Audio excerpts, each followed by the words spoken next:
साथियों, हमारे साथ एमडी पटेल हैं और ये लीडरशिप ट्रेनिंग दे रहे हैं। तो मैंने आज इनसे एक सवाल पूछा कि ट्रेनिंग आप दे रहे हैं या ट्रेनिंग आप ले रहे हैं या दोनों चीज़ें चल रही हैं। तो इन्होंने कुछ बातें कही जिनको आप तक मैं भेजना चाहता हूं। पटेल साहब, स्वागत है आपका, बताएं। जी सर, सादर सुप्रभात सर।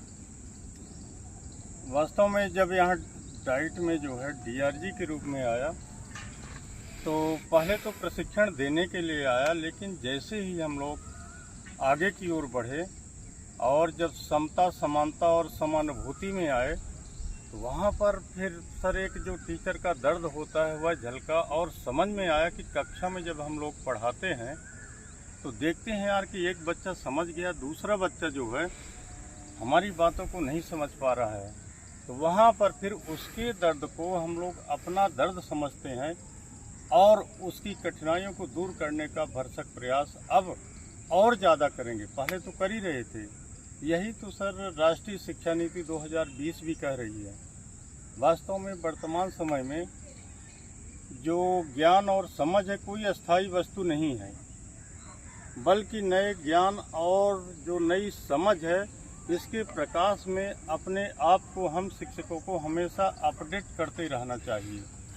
और दूसरी बात है कि हमारे टीचर और हम सब लोग बच्चों के विचारों को जरूर सुने।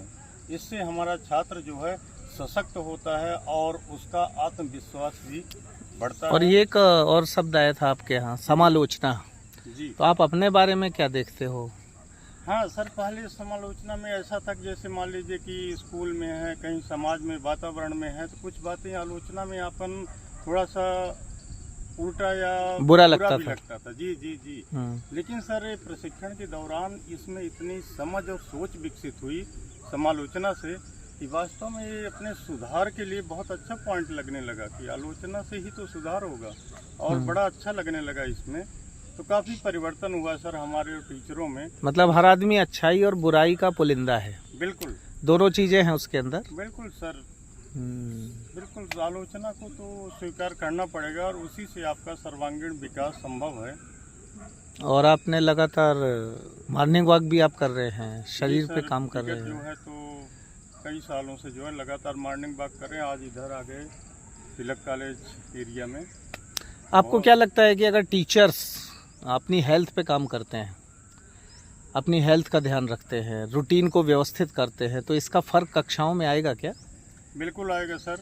और डाइट में भी सर हमारे जो एचएम लीडर हैं उनसे भी आग्रह करते हैं कि बिल्कुल आप और अपने शिक्षकों को जरूर यह चर्चा करें कि सुबह सुबह मॉर्निंग वॉक आधा घंटा 40 मिनट बिल्कुल करना चाहिए। इससे सर वास्तव में आएगा। प्रेयर से ही शुरुआत हो जाती है। जैसे आप स्कूल में पहुँचे और आप जैसे खड़े हुए समझ में आ जाता है कि आज बिल्कुल आप फिट हैं, बिल्कुल फिट हैं। अब कक्षा में वातावरण का बहुत प्रभाव पड़ता है।